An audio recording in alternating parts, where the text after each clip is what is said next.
Assalamualaikum warahmatullahi wabarakatuh. Nama saya Davel Vira Arya Listiani. Saya dari Teknik Industri 2020, NIM saya 205223338. Di sini saya akan mempresentasikan tugas saya, yaitu hasil integrasi Islam dan disiplin ilmu. Yang pertama, saya akan menjelaskan mengenai definisi Islam. Islam secara bahasa berarti tunduk, patuh, atau berserah diri. Dalam pengertiannya, Islam adalah mengakui dengan lisan, meyakini dengan hati, dan berserah diri kepada Allah Subhanahu wa Ta'ala atas segala yang telah ditentukan dan ditakdirkan. Islam sebagai agama wahyu Allah yang diturunkan kepada para nabi sejak Nabi Adam hingga Nabi Muhammad. Ajaran tersebut berisi tentang perintah, larangan, dan petunjuk untuk kebahagiaan hidup manusia di dunia maupun di akhirat. Kemudian saya akan menjelaskan mengenai ilmu. Ilmu definisikan sebagai pengetahuan tentang suatu bidang yang disusun secara bersistem menurut metode tertentu yang digunakan untuk menjelaskan gejala tertentu dalam suatu bidang. Kemudian saya akan menjelaskan ilmu dari perspektif Islam. Ilmu dapat diartikan dengan segala sesuatu yang menunjukkan kepada bekas atau yang memiliki keistimewaan. Ilmu terdiri atas beberapa arti dasar, yaitu mengetahui, mengenal, memberi tanda, dan petunjuk. Ilmu merupakan pengetahuan mendalam hasil usaha yang sungguh-sungguh atau ijtihad dari para ilmuwan muslim atas persoalan duniawi dan ukhrawi dengan bersumber kepada wahyu Allah Subhanahu wa Ta'ala. Kemudian sifat ilmu ada 3. Yang pertama, hasil ilmu sifatnya akumulatif dan merupakan milik bersama. Artinya, hasil daripada ilmu yang telah lalu dapat digunakan untuk penyelidikan dan penemuan hal-hal baru dan tidak menjadi monopoli bagi yang menemukan saja. Tetapi setiap orang dapat menggunakan dan memanfaatkan hasil penyelidikan atau hasil penemuan orang lain. Yang kedua, hasil ilmu kebenarannya tidak mutlak dan bisa terjadi keliruan karena yang menyelidikinya adalah manusia. Namun yang perlu diketahui, kesalahan itu bukan karena metodenya, melainkan terletak pada manusia yang menggunakan metode tersebut. Yang ketiga, ilmu itu objektif, artinya prosedur cara penggunaan metode ilmu tidak bergantung kepada yang menggunakannya, tidak bergantung kepada pemahaman secara pribadi. Berbeda dengan prosedur otoritas dan intuisi yang tergantung kepada pemahaman secara pribadi. Kemudian pembagian ilmu. Ilmu itu dibagi menjadi 2. Yang pertama ilmu muamalah dan ilmu mukasyafah. Yang pertama saya akan menjelaskan mengenai ilmu muamalah. Ilmu muamalah berurusan dengan prasyarat dalam memperoleh ilmu yang kedua.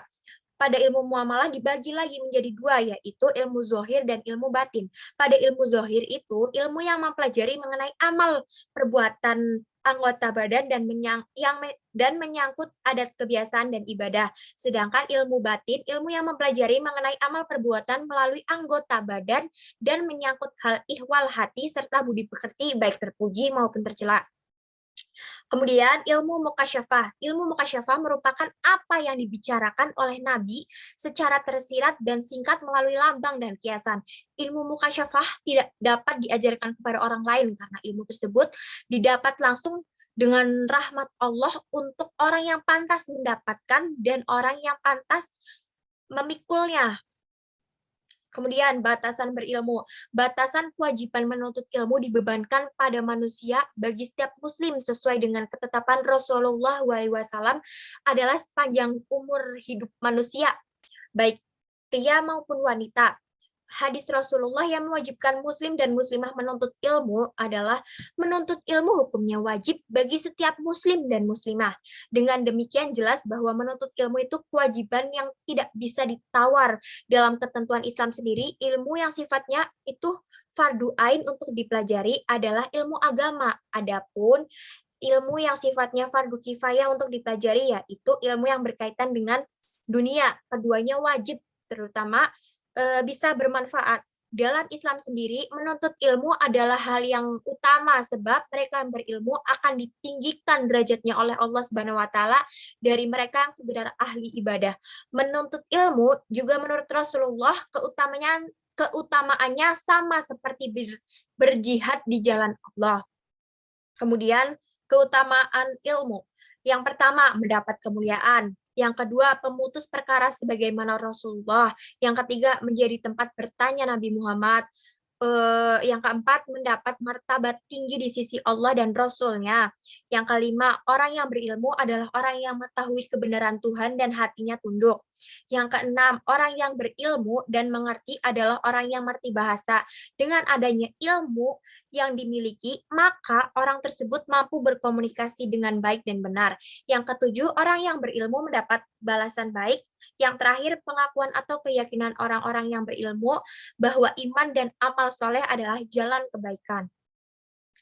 Ilmu menurut Al-Rohib Al-Asfahani, ilmu adalah pengetahuan esensi dari sesuatu yang dari segi objeknya terdiri atas dua, yakni pertama mengetahui zat sesuatu, yang kedua menetapkan sesuatu berdasarkan ada atau tidak adanya sesuatu yang lainnya. Kemudian ilmu menurut Quran surat Al-Baqarah ayat 31 dan 32 yang artinya, dan dia mengajarkan kepada Adam nama-nama benda atau benda-benda seluruhnya, kemudian mengemukakannya kepada para malaikat lalu berfirman, sebutkanlah kepadaku nama benda-benda itu jika kamu memang benar orang-orang yang benar. Mereka menjawab, Maha suci Engkau, tidak ada yang kami ketahui selain dari apa yang telah diketahui telah Engkau ajarkan kepada kami. Sesungguhnya Engkaulah yang Maha mengetahui lagi Maha bijaksana. Penjelasan ayat tersebut, pada ayat tersebut memerintahkan manusia menempuh berbagai cara untuk mewujudkan agar senantiasa meraih ilmu dan mengembangkannya dengan seizin Allah Subhanahu wa taala. Berkali-kali pula Al-Qur'an menunjukkan betapa tinggi kedudukan orang yang memiliki pengetahuan. Menurut pandangan Al-Qur'an yang telah diisyaratkan melalui wahyu, ilmu terdiri dari dua macam. Yang pertama, ilmu yang diperoleh tanpa upaya manusia. Yang kedua, ilmu yang diperoleh karena usaha manusia.